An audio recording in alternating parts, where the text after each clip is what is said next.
Hello student, we complete in the first part up to here. Now we start from there.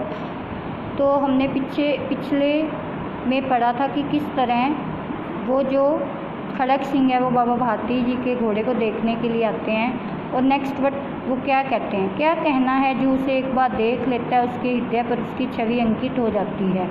बहुत दिनों से अभिलाषा थी जो आज उपस्थित हो गया हूँ। बातें करते करते बाबा भारती और खड़क सिंह दोनों अस्तबल पहुँच गए। बाबा ने घोड़ा दिखाया। घमंड से खड़क सिंह ने घोड़ा देखा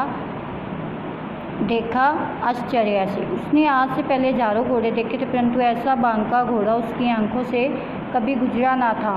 सोचने लगा, भाग्य की बात है, ऐसा घोड़ा तो मेरे पास होना चाहिए था।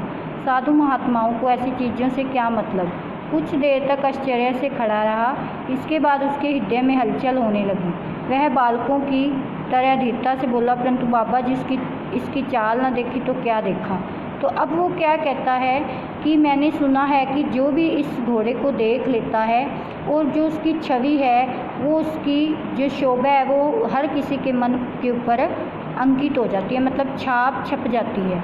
ठीक है, तो वो कहता है कि मैं बहुत दिनों से मेरी इच्छा थी, अभिलाषा मतलब इच्छा थी कि इसीलिए मैं आज यहाँ पर आ गया, उपस्थित हो गया मतलब आ गया हूँ। तो बातें करते करते बाबा भारती और खड़क सिंह दोनों अस्तबल पहुँच जाते हैं। अस्तबल मतलब जहाँ घोड़ों को रखा जाता है। बाबा ने बड़े घमंड से अपना घोड़ा दिखाते हैं वो उसको, खड़क सिंह को, और कहते हैं कि ये देखो मेरा घोड़ा। और जो खड़क सिंह होता है वो बड़ा ही हैरानी से, आश्चर्य मतलब हैरानी से देखता है। वो सोचता है कि आज से पहले मैंने हजारों घोड़े देखे हैं, लेकिन ऐसा बांका मतलब होता है अनोखा और सुंदर, कि ऐसा घोड़ा मैंने आज तक कभी भी नहीं देखा और ना ही मैंने कभी ऐसा घोड़ा अपनी आंखों से गुजरा ना था, मतलब देखा ना था। तो वो सोचने लगता है कि भाग्य की बात है कि ऐसा घोड़ा तो मेरे पास होना चाहिए, लेकिन ये साधु महात्माओं के पास क्या कर रहा है। साधु महात्माओं को ऐसी चीज़ों से क्या मतलब होना चाहिए। तो वो बहुत देर तक आश्चर्य में खड़ा रहता है, हैरानी में खड़ा रहता है। उसके बाद उसके दिल में हलचल सी पैदा होने लगती है। वो उसको अधीरता से बोलता है, बड़ी बेचैनी से बोलता है और कहता है कि बाबा जी अगर इसकी चाल ही ना देखी तो क्या देखा, कि मुझे इसकी चाल भी दिखाओ। तो वो उसकी अब चाल भी देखना चाहता था। नाउ नेक्स्ट सी, थे तो बाबा जी मनुष्य ही। अब बाबा जी एक मनुष्य थे। उन्होंने अपने घोड़े की प्रशंसा दूसरे के मुख से सुनकर उनका हृदय बाग बाग हो गया। अब जब उन्होंने अपने घोड़े की तारीफ सुनी, प्रशंसा मतलब तारीफ सुनी, और किसके मुंह से सुनी, खड़क सिंह के मुंह से सुनी, तो उनका दिल भी बागो बाग हो गया। बागो बाग मतलब बड़ा खिल उठना, बहुत खुश हो जाना। अंडरलाइन बागो बाग एंड बहुत खिल उठा। वह तुरंत ही घोड़े को खोलकर बाहर ले आए और उसकी पीठ पर हाथ फेरते फेरते एकाएक उछल कर उस पर सवार हो गए। देखते ही देखता घोड़ा वायु वेग से उड़ने लगा। उसकी चाल देखकर खड़क सिंह के हृदय पर सांप लौट गया। वह डाकू था और जो वस्तु से पसंद आ जाए उस पर वह अपना अधिकार समझता था। उसके पास बाहुबल था, रुपया था, आदमी थे। जाते जाते बोला, बाबा जी मैं घोड़ा आपके पास ना रहने दूंगा। अब जो बाबा जी थे वो मनुष्य थे। वो अपने घोड़े की तारीफ सुनकर बड़े ही खुश हुए। उन्होंने जल्दी ही घोड़े को वो खोल कर लेकर आए और उसकी पीठ पर एकदम से अचानक से उछलकर चढ़ गए और उसके ऊपर सवार हो गए। और देखते ही देखते जो घोड़ा था वो बड़ी ही वायु वेग मतलब हवा से बातें करने लगा, बड़ा तेज दौड़ने लगा। जब खड़क सिंह ने उसकी चाल देखी तो उसके हृदय पर सांप लौटने लगे। हृदय मतलब उसके मन पर, मतलब उसके मन में जलन होने लगी, ईर्ष्या होने लगी कि क्योंकि वो एक डाकू था और उसे जो पसंद आता था वह उस पर अपना अधिकार समझता था। लेकिन उसके पास वो बाहुबल था। बाहुबल मतलब होता है कि शक्ति और आंतक। उसके पास वो शक्ति थी, आंतक था, रुपया था, आदमी थे। वो जाते जाते बाबा जी को बोल जाता है कि मैं ये घोड़ा आपके पास नहीं रहने दूंगा। नेक्स्ट, बाबा भारती डर गए। अब उन्हें रात में भी नींद न आती थी। उनकी सारी रात अस्तबल की रखवाली में कटने लगी। प्रतिक्षण खड़क सिंह का भय बना रहता, परंतु कई मास बीत गए और वह नहा आए। यहाँ तक कि बाबा भारती कुछ लापरवाह हो गए और इस भय को स्वप्न के भय की तरह मिथ्या समझने लगे। अब बाबा भारती जो थे वो डर गए, मन ही मन वो डरने लगे। अब वो दिन रात उस अस्तबल के नज़दीक बैठते और उसकी रखवाली करते। प्रतिक्षण मतलब होता है हर पल जो खड़क सिंह का बाबा जी को भय बना रहता था, डर बना रहता था। लेकिन कई महीने बीत गए, मास मतलब महीने बीत गए, लेकिन वो खड़क सिंह ना आया।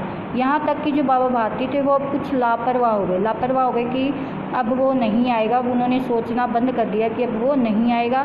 तो इस डर को उन्होंने एक सपना समझ के क्या कर दिया, मिथ्या समझने लगे, मतलब वो झूठ समझकर, सपना समझकर उसे ख़त्म कर दिया। एक दिन क्या हुआ, एक दिन संध्या का समय था। बाबा भारती सुल्तान की पीठ पर सवार होकर घूमने जा रहे थे। उस समय उनकी आंख से अनोखी चमक थी, मुख पर प्रसन्नता थी। कभी वह सुल्तान के शरीर को, कभी रंग को और कभी उसकी चाल को देखकर मन में फूले न समाते थे। एक दिन संध्या का समय का था। संध्या का समय होता है बेटा जब शाम और रात के जो बीच वाला समय होता है। बाबा भारती जो थे वो सुल्तान की पीठ पर बैठकर सवार होकर घूमने जा रहे थे। अब जो उनकी आंख में एक अलग सी चमक थी, नेचुरल मतलब बड़ी अच्छी चमक थी, मुख पर खुशी थी, प्रसन्नता मतलब खुशी थी। वो कभी सुल्तान के शरीर को देखते, कभी उसके रंग को देखते, कभी उसकी चाल को देखते और मन में वो फूले न समाते। फूले न समाते मतलब बहुत खुश होना, बहुत प्रसन्न होना। अंडरलाइन दिस, फूले न समाते बहुत खुश होना। सहसा एक ओर आवाज़ आई, एकदम से एक ओर से आवाज़ आई, ओ बाबा। किसी ने उनको बोला, ओ बाबा इस कंगल की बात भी सुनते जाना। कंगल मतलब होता है कंगले गरीब, अंडरलाइन कंगले एंड राइडर गरीब। आवाज़ में करुणा थी। बाबा ने घोड़े को घुमा लिया, देखा एक अपाहिज वृक्ष की छाया में पड़ा कराह रहा है। वह बोले, कहो तुम्हें क्या कष्ट है। आवाज़ में बड़ी ही करुणा थी, बड़ी उसने प्यार भरी आवाज़ से बुलाया बाबा जी को। और बाबा जी ने अपना घोड़ा उधर घुमा लिया जिस तरह वो आदमी बैठा था, गरीब बैठा था। और एक अपाहिज, जब उन्होंने देखा कि एक अपाहिज मतलब जिसका कोई एक हाथ पैर कुछ भी ना हो, तो वो वृक्ष की छाया में पड़ा, मतलब वृक्ष की छाया में पड़ा था और तड़प रहा था। और वे उनसे बोले कि तुम्हें क्या दुख है, बताओ तुम्हें क्या दुख है। अपाहिज ने हाथ जोड़कर कहा, बाबा मैं दुखिया हूँ, मुझ पर रहम करो। अब वो जो अपाहिज था वो गरीब था, उसने कहा कि मैं दुखिया हूँ, मुझ पर दया करो। रहम मतलब दया करो।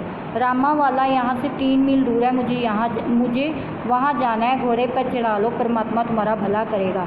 वहाँ तुम्हारा कौन है? अपने दुर्गा दीन वैद्य का नाम सुनागा, मैं उनका सौतेला भाई हूँ। अब वो अपाहिज बाबा जी से कहता है कि मैं बड़ा ही दुखिया हूँ, मुझ पर दया करो। यहाँ से जो रामा वाला एक गाँव होता है, यहाँ से वो कितनी दूर है, 3 मील। तो वो कहता है कि मुझे वहाँ पर जाना है। वो कहता है कि मुझे तुम अपने घोड़े पर चढ़ा लो कि और मुझे वहाँ छोड़ दो, परमात्मा तुम्हारा भला करेगा। वो कहता है कि वहाँ तुम्हारा कौन है। बाबा जी उनसे पूछते हैं वहाँ तुम्हारा कौन रहता है। वो कहता है कि आपने दुर्गा दीन वैद्य का नाम सुना है, वो मैं मतलब उनका सौतेला भाई हूँ।